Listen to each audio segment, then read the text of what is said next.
Bonsoir. En tant que président de l'UQAM, quel est votre sentiment au lendemain du Grand Prix de Monaco?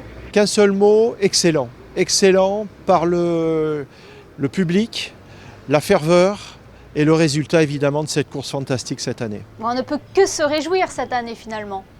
Exactement.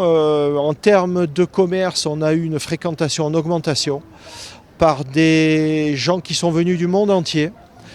Beaucoup d'Américains, des Mexicains, une ferveur sur toutes ces destinations, tous ces pays-là. C'était vraiment, je crois, une année exceptionnelle. On a l'impression que la fréquentation est de plus en plus importante d'année en année. Est-ce que c'est un constat que vous faites également? Oui, exactement. La fréquentation est de plus en plus importante. Comme je vous le disais précédemment, on a des gens qui viennent de la planète entière aujourd'hui à Monaco.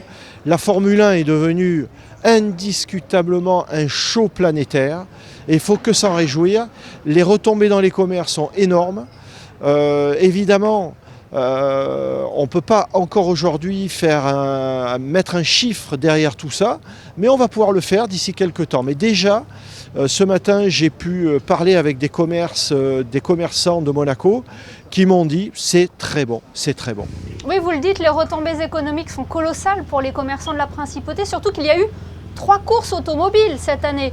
Le e-Prix, le Grand Prix historique et le Grand Prix de Formule 1. Évidemment, exactement. On a eu donc ce e-Prix qui est on va dire, une nouvelle discipline dans le sens que par rapport à notre Grand Prix traditionnel, ça fait que à peu près la 10e année. C'est un autre public, c'est un public de gens beaucoup plus jeunes, qui sont la plupart addicts aux jeux en ligne et qui viennent voir ces voitures. C'est très spectaculaire. Il y a vraiment de la bagarre à tous les niveaux.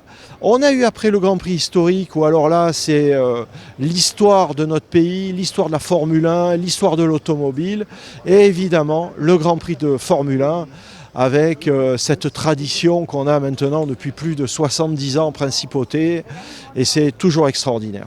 Est-ce que ce sont des rendez-vous vitaux pour les commerçants, Monsieur Pasta?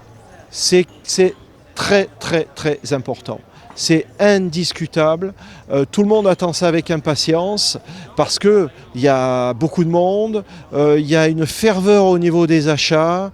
C'est toujours très très bon pour les commerces, c'est sûr. Et on dit toujours que le Grand Prix de Monaco donne la tendance sur la saison touristique. Est-ce que c'est un avis que vous partagez également? Alors complètement. On va avoir une année touristique vraiment très chargée. N'oublions pas qu'on a les Jeux Olympiques qui vont débuter dans quelques temps. N'oublions pas aussi qu'on va avoir le départ du Tour de France cycliste à Monaco.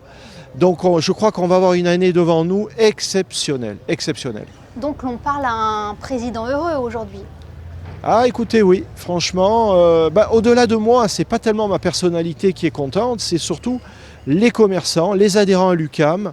Je crois que tout le monde est content et comme je vous le disais, on va avoir une année exceptionnelle, j'en suis presque sûr. Eh bien, merci beaucoup Alexandre Pasta d'avoir été notre grand témoin ce soir sur Monaco Info. Merci à vous, bonsoir et à bientôt.